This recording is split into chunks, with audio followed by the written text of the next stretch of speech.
નમસ્કાર મિત્રો, આ વિડીયોમાં આપણે GTU વિન્ટર 2015માં પૂછાયેલું એક ગ્રેડિયન્ટનું એક્ઝામ્પલ સોલ્વ કરવાનું છે। હવે આપણે ગ્રેડિયન્ટ ઓફ ફાઈની વેલ્યુ ફાઇન્ડ કરવાની છે અને આપણે સરફેસ ફાઈ આપેલી છે। Phi is equal to log x² + y² + z² at point 1 0 -2 point P પણ આપણને આપેલું છે।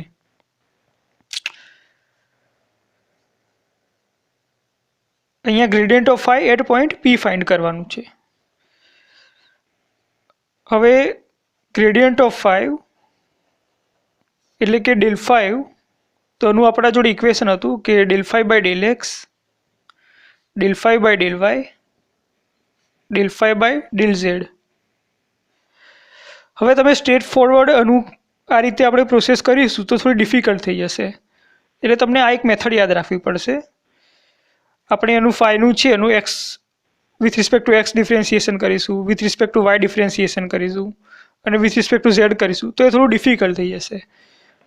તો અહીંયા આપણે એક રિઝલ્ટનો યુઝ કરીશું, જે આપણે મારા 11 નંબરના વિડીયોમાં આપણે ડિરાઈવ કર્યો હતો। એ રિઝલ્ટ આ મુજબ હતું।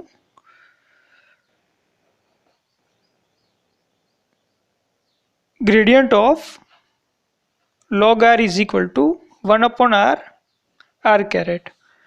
આ રિઝલ્ટનો આપણે યુઝ કરવાનો છે એક્ઝામ્પલમાં। હવે તમને એક્ઝામમાં આ દાખલો માની લો કે 7 માર્ક્સમાં પૂછાય તો તમે આ ડિરાઈવ પણ કરવાનું રહેશે, અને ઓછા માર્ક્સમાં પૂછાય માની લો કે 3 કે 4 માર્ક્સમાં પૂછાય તો તમે આ ડાયરેક્ટ લખી શકો આ રિઝલ્ટ આ રીતે। 7 માર્ક્સમાં પૂછાય તો તમારે આ પણ ડિરાઈવ કરવું પડશે। મેં મારા વિડીયો નંબર 11માં એક્સપ્લેન કરેલું છે કે એને કેવી રીતે ડિરાઈવ કરવું। તો આપણે let's take vector r is equal to x y z। તો આ વેક્ટર r ની વેલ્યુ થશે √x² + y² + z²। હવે તમે r² ફાઇન્ડ કરશો તો થશે x² + y² + z²।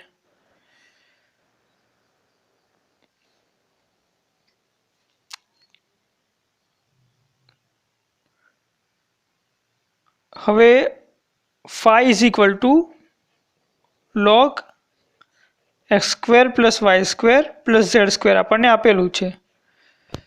તો અહીંયા આપણે x² + y² + z² છે એની જગ્યાએ આપણે r² લખીશું, એટલે કે log r²। હવે લોગની પ્રોપર્ટી મુજબ આ જે એક્સપોનન્ટ 2 છે એને આપણે આગળ લાવી શકીએ, 2 log r। હવે આપણે એનું ગ્રેડિયન્ટ લઈશું। So gradient of phi is equal to 2 gradient of log r। હવે log r નું ગ્રેડિયન્ટ આપણને ખબર છે, એકચ્યુઅલી ln એ નેચરલ log ઓફ r છે કે જેનો બેઝિસ e હોય એને આપણે સિમ્બોલમાં ln લખીએ છીએ, એટલે એને log પણ લખી શકાય, નેચરલ log ઓફ r।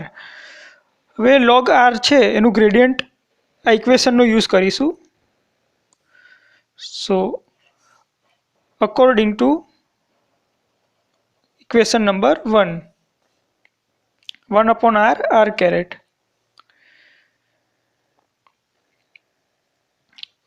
એટલે આપણે ગ્રેડિયન્ટ ઓફ ફાઈ આપણે ઇવેલ્યુએટ કર્યું। હવે આપણે પોઈન્ટ P આગળ એની વેલ્યુ શોધવાની છે, એટલે એને પાછું ફરીથી x y અને z ના ટર્મમાં લખવું પડશે, એટલે કે 2 × r caret is equal two vector r upon its value, so 2r upon r²। અહીંયા આપણે r caret is equal two vector r upon its value એ આપણે અહીંયા લખ્યું છે, અને એને સિમ્પ્લિફાઈ કરીશું એટલે આપણને આ મળશે 2r upon r²। હવે આપણે આની r ની વેલ્યુ છે x y અને z ના ટર્મમાં લખીશું, એટલે કે del phi is equal to 2r upon r², r is equal to x y z હતું, જે આપણે અહીંયા એઝ્યુમ કર્યું હતું। એટલે કે 2xyz અને r² is equal two x² plus y² plus z². હવે આપણે ગ્રેડિયન્ટ ઓફ ફાઈ છે પોઈન્ટ પી આગળ ફાઇન્ડ કરવાનું છે. એટલે આપણે x is equal two 1, y is equal two 0 અને z ઇઝ ઇક્વલ ટુ -2 અહીંયા પુટ કરીશું.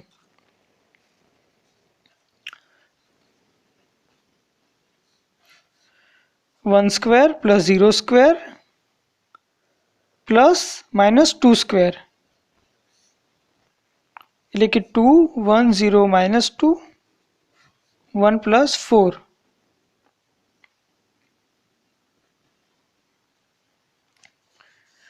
એટલે કે 2/5 1 0 -2.